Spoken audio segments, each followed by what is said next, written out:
ओम नमः शिवाय मित्रों। 19 अगस्त को हरियाली तीज है। यह व्रत स्त्रियों के लिए बहुत ही महत्वपूर्ण होता है। सुख सौभाग्य को लाने वाला, सब पे अपनी कृपा करने वाला होता है। इसमें भगवान शिव और माता पार्वती की पूजा की जाती है। आप सभी को मेरी तरफ से भी तीज की बहुत बहुत शुभकामनाएं। मेरी ईश्वर से प्रार्थना है कि माता पार्वती और भोले शंकर आपकी हर इच्छा को पूर्ण करें। आपके जीवन में सुख सौभाग्य धन संपत्ति सभी का आगमन हो, आपकी हर इच्छा पूर्ण हो। कथा सुनाने से पूर्व मेरा आपसे अनुरोध है कि कथा को आप पूरा सुने, साथ साथ हुंकारे भी भरते रहें। इससे कथा का पूरा फल आपको मिलता है। तो कथा इस प्रकार है। भाद्रपद शुक्ल तृतीया को यह व्रत किया जाता है। सुहाग चाहने वाली स्त्रियों को इस दिन शंकर पार्वती सहित बालू की मूर्ति बनाकर पूजा करनी चाहिए तथा सुंदर वस्त्रों को कदली स्तंभों से घर को सजाकर नाना प्रकार के मंगल गीतों से रात्रि को जागरण करना चाहिए। इस व्रत को करने वाली स्त्रियां पार्वती के समान सुखपूर्वक पति रमण करके शिवलोक को जाती हैं। इस व्रत की कथा इस प्रकार है।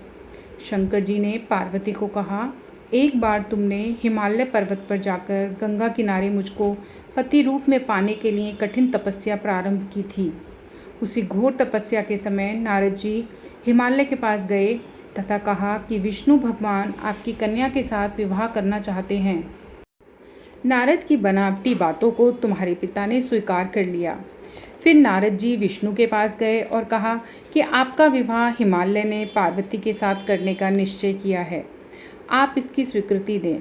नारद जी के जाने के पश्चात पिता हिमालय ने तुम्हें भगवान विष्णु के साथ निश्चित किया गया विवाह संबंध बताया। यह बात सुनकर तुम्हें अत्यंत दुख हुआ। एक सखी के द्वारा दुख का कारण पूछे जाने पर तुमने कहा कि मैं इधर भगवान शंकर के साथ विवाह करने के लिए कठिन तपस्या कर रही हूँ, उधर हमारे पिताजी विष्णु के साथ संबंध करना चाहते हैं। तुम मेरी सहायता करो, अन्यथा मैं प्राण त्याग दूंगी। सखी ने धीरज देते हुए कहा, मैं तुम्हें ऐसे वन में ले चलूंगी कि तुम्हारे पिता को पता न चलेगा। इस प्रकार सखी सम्मति से घने जंगल में तुम चली गई। इधर तुम्हारे पिता हिमालय घर में इधर उधर खोजने पर जब तुम्हें ना पाए तो बहुत चिंतित हुए, क्योंकि नारद से विष्णु के साथ विवाह करने को मान लिए थे। वचन भंग होने की चिंता से उन्हें मूर्छा आ गई। तभी सभी पर्वतों ने मिलकर यह निर्णय लिया कि वे सब मिलकर तुम्हें खोजेंगे। उधर सखी सहित तुम सरिता किनारे की एक गुफा में मेरे नाम पर तपस्या करने लगी। भाद्रपद शुक्ल पक्ष तृतीया को उपवास रहकर तुमने सिकता का शिवलिंग स्थापित करके पूजन तथा रात्रि जागरण भी किया। तुम्हारे इस कठिन तप व्रत के कारण मुझे तुरंत तुम्हारे पूजन स्थल पर आना पड़ा। तुम्हारी मांग तथा इच्छा के अनुसार तुमको मुझे अर्धांगिनी रूप में स्वीकार करना पड़ा। तत्पश्चात मैं तुरंत कैलाश पर्वत पर चला आया। प्रातः वेला में जब तुम पूजन सामग्री नदी में छोड़ रही थी, उसी समय हिमालय राज उस स्थान पर पहुंच गए। वे तुम दोनों को देखकर पूछने लगे, बेटी तुम यहाँ कैसे आ गई? तब तुमने विवाह वाली बात सुना दी। वे तुम्हें घर बुला लाए। तब शास्त्र विधि से तुम्हारा मेरे साथ विवाह हुआ।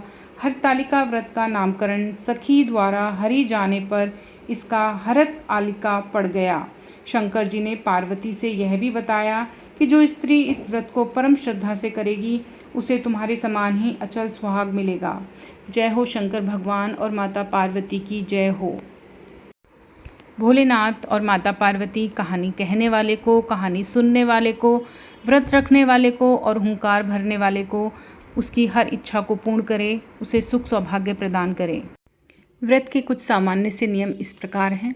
तीज का व्रत निर्जला व्रत होता है। कंवारी कन्याएं भी इस व्रत को मनपसंद जीवन साथी पाने के लिए करती हैं। इस व्रत में भगवान शंकर और माता पार्वती के साथ भगवान गणेश का भी बालू की मूर्ति बनाकर इनका पूजन किया जाता है।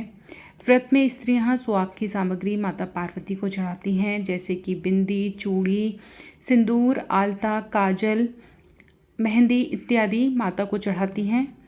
इस व्रत में अपने घर में फुलेरा बनाया जाता है।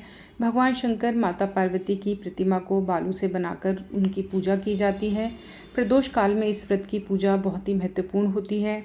घर में यदि कथा श्रवण ना कर सकें तो आजकल मंदिरों में भी कथा सुनाई जाती है, वहाँ जाकर कथा को श्रवण अवश्य करें। हिंदू धर्म की मान्यता के अनुसार यह व्रत अति उत्तम, अति फलदायी, सुख सौभाग्य को देने वाला, पुत्र पौत्र आदि देने वाला यह व्रत है। इस व्रत को हर महिला को अपने परिवार के रीति रिवाज के अनुसार ही करना चाहिए। अवश्य करें और पंडित जी को दक्षिणा अवश्य दें। बिना आरती के कोई भी पूजा का फल हमें प्राप्त नहीं होता है। धन्यवाद मित्रों। अगर आपको मेरी कथा पसंद आती है तो मेरे चैनल को लाइक, शेयर एंड सब्सक्राइब